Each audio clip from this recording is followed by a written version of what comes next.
Today we have with us Dr. Tapaswini Pradhan. She's an accomplished and awarded surgeon, a teacher, an anchor and a motivational speaker. Dr. Tapaswini currently is working as a senior consultant, head and neck oncosurgery at Apollo Cancer Institute, Indraprastha Apollo Hospital, New Delhi, and has acquired advanced training in multiple fields from international institutions. What truly sets her apart, it's her passion beyond surgery, and she's a mentor, and she is shaping the future of surgical oncology and a public educator, spreading awareness about cancer prevention, especially amongst the youth. So her approach is just not about surgery, but to get connected to patients emotionally too.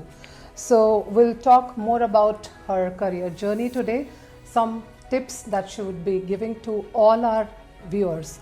So welcome to our show, ma'am. It is really great to have you here. And my first question to you is, how has been your career journey? Thanks, Kapila, for giving me this chance and opportunity. So the journey of mine in head and neck oncosurgery, it's been quite a long one. I would say it's now 23 years that I have accomplished years in my specialty. It's been with lots of ups and downs, and these ups and downs have made me much stronger. I have learned a lot through my patients. And of course, the experience with patients, we have learned a lot about what the journey of life can be. So it's not just the medical aspect or the surgical aspect which I have honed through my skills, through my training, but I would say with this particular career, I've also become more and more spiritual. As you said, I motivate a lot of patients. I make them look at life from a very positive perspective. So in my career too, I follow the 3 P's, and that's positivity, perseverance, and patience. And that's what I always tell my students. I also tell my patients.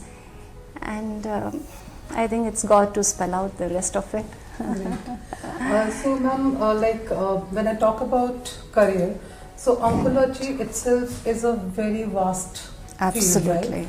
So what are the branches, and how one person who is aspiring to be an oncologist, a great oncologist like you, so what path he should follow? See, oncology, when we talk in general, oncology can have a medical aspect and a surgical aspect. So that is why when you introduce, it's actually, I'm from a surgical branch, so you're an oncosurgeon. And in the medical branches, which is like medical oncology and radiation oncology, so these are non-surgical branches. So to become a cancer specialist, you first need to have your basic training, and that's of course MBBS, and after which then you plunge into MD or MS, which is again a physician training, or you do a surgical specialty training. If you want to pursue a surgical branch in cancer, then you have to have your basic training in surgery. As I do head and neck, so my basic training was ENT. There are people who do entire body, which is they are labeled as surgical oncologists or surgical oncosurgeons. So they do head to toe. But nowadays we have super specialization in cancer also. So in surgical branches you have specialization like head and neck oncosurgeon, you have a breast oncosurgeon, you have a gynae oncosurgeon, you have a uro oncosurgeon, or you have bone, soft tissue oncosurgeons. So if I may interrupt, why did you choose head and neck only? Well, my basis, my foundation was in ENT, ear, nose and throat. So I could not have gone beyond the collarbone. So I remain above the collarbone. And somehow I wanted to become more bold. ENT was more like a microscopic and telescopic surgery. Going into the ear operating, so you need a microscope. If you're doing a nasal surgery, then you have to use an endoscope. So somehow I was losing a little bit of interest in this specialty. So one fine day I banged open the doors of All India Institute to work under a great head and neck surgeon who in fact started head and neck surgery in India, Dr. Sudhir Bahadur, and I think I always remember him as my chief mentor, and today what I am is all because of him.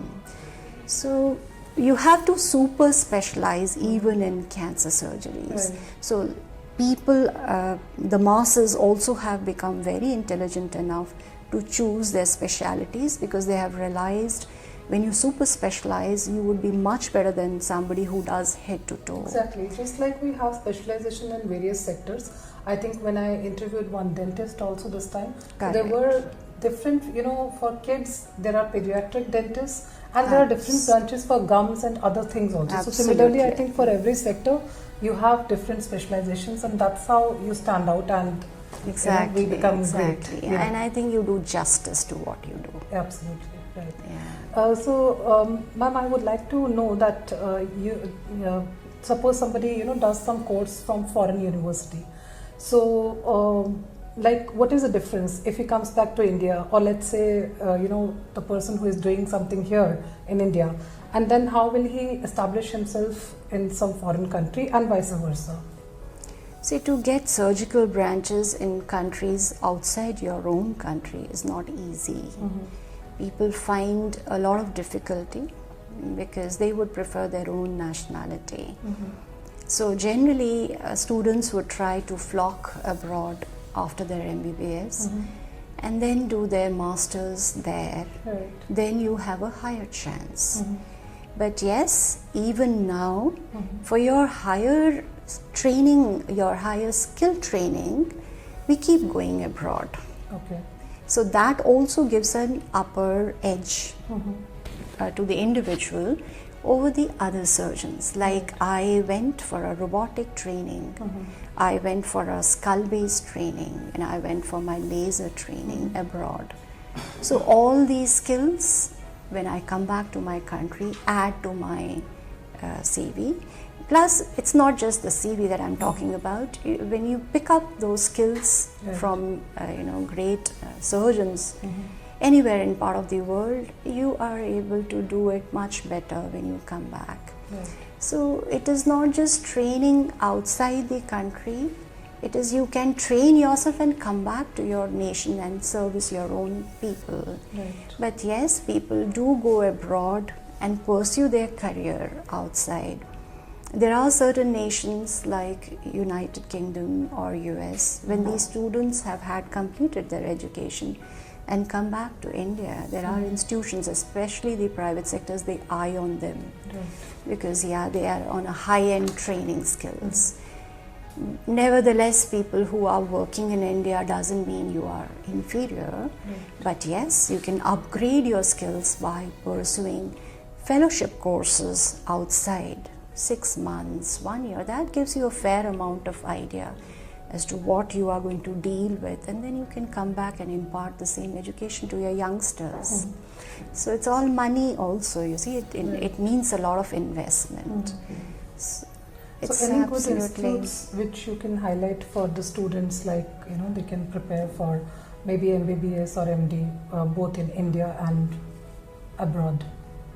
A lot of institutions in our country, like I was trained in Delhi, and the most premier institute in Delhi is All India Institute of Medical Sciences. Then you have Maulana Azad Medical College, Lady Hardinge, UCMS.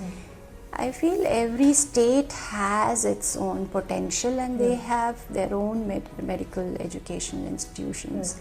But when you compare all over, yes, AIIMS in the north, Mumbai, you have Tata Memorial Hospital, then you have Vellore in the south, then you have Amrita. I think it would be unfair on my part to say that yes, this is the topmost. Because if I genuinely, when I went through my training, I realized each institution has its pluses and minuses. So depending upon how you score in your entrance examination, people have a choice of the goods in that particular ranking also. So it's about how much knowledge you are seeking and how much specialization you are having in that particular field. Name of the institute should not matter, you mean to say? It does matter. I would not say, see, how has an institution got its name and reputation? It's because how they have delivered. Right. What sort of students have they produced over the years? But then that should not deter people from not pursuing. If I'm not getting at All India Institute and if I'm getting at Maulana Azad, doesn't mean that I will not be able to do good in my career. It is your own perseverance and hard work. It's basics. If you go to a school, it's not school which is all the time giving you. It's also the individual, the student. How are you gaining that knowledge and then, getting into the system, and how do you deliver? So it's also an individual's way of taking things.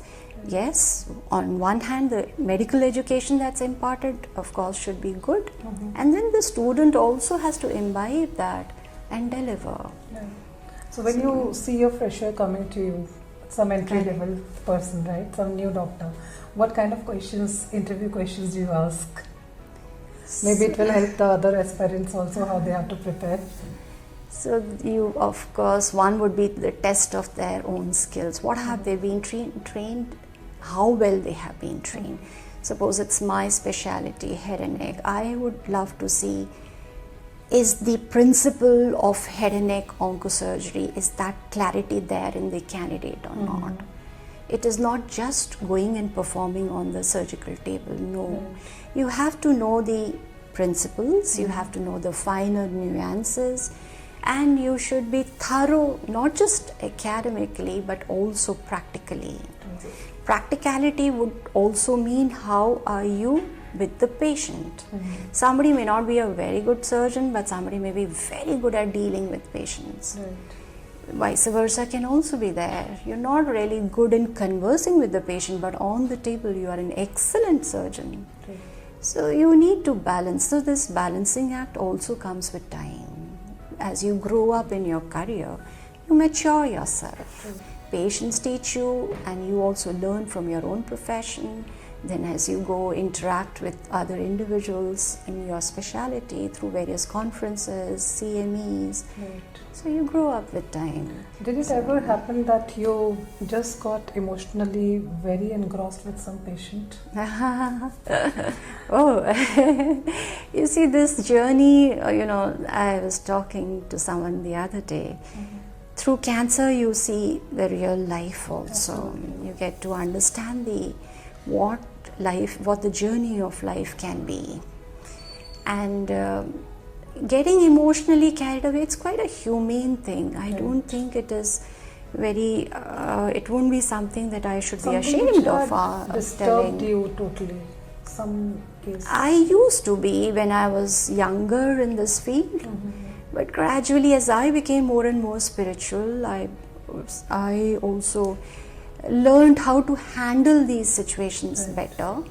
I feel God has given me this opportunity to perform to my level best. That's what I can do. Rest is the journey of the patient. Rest is his destiny, where I cannot change much. If it's written 6 months, I cannot change that period.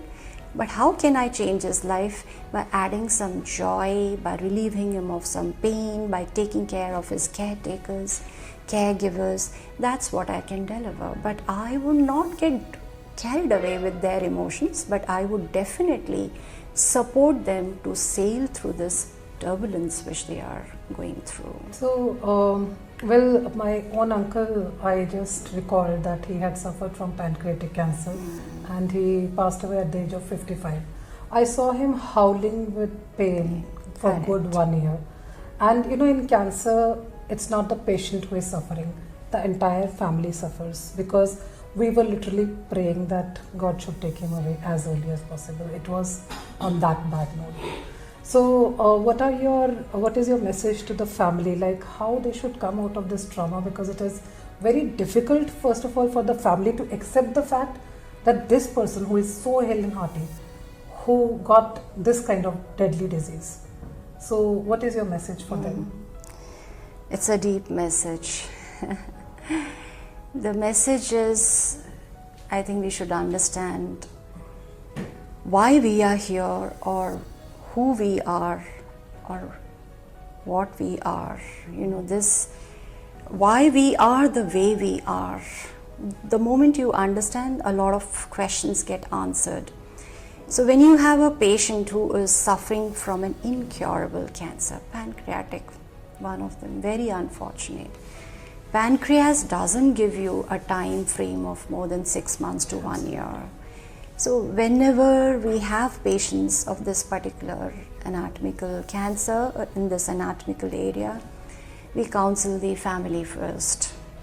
The family, why do we need to counsel the family first, is they should be prepared for the eventuality which is knocking at their doors, which will happen, which I cannot change, which anybody cannot change except for him.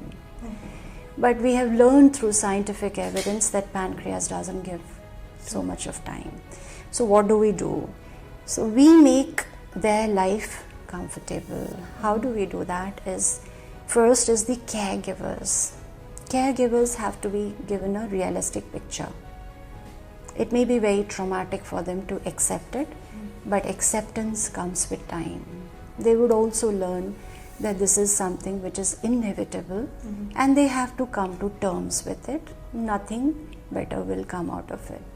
So in that process, when they come to the level of acceptance, you'd find their equation with the patient will also change.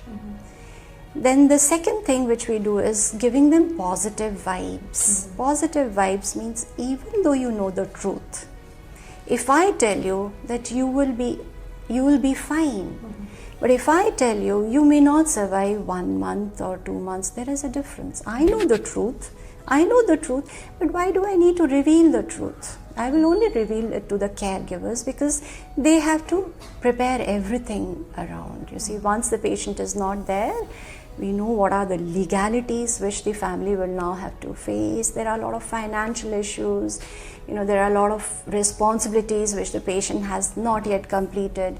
So they should take that task and then start working on it.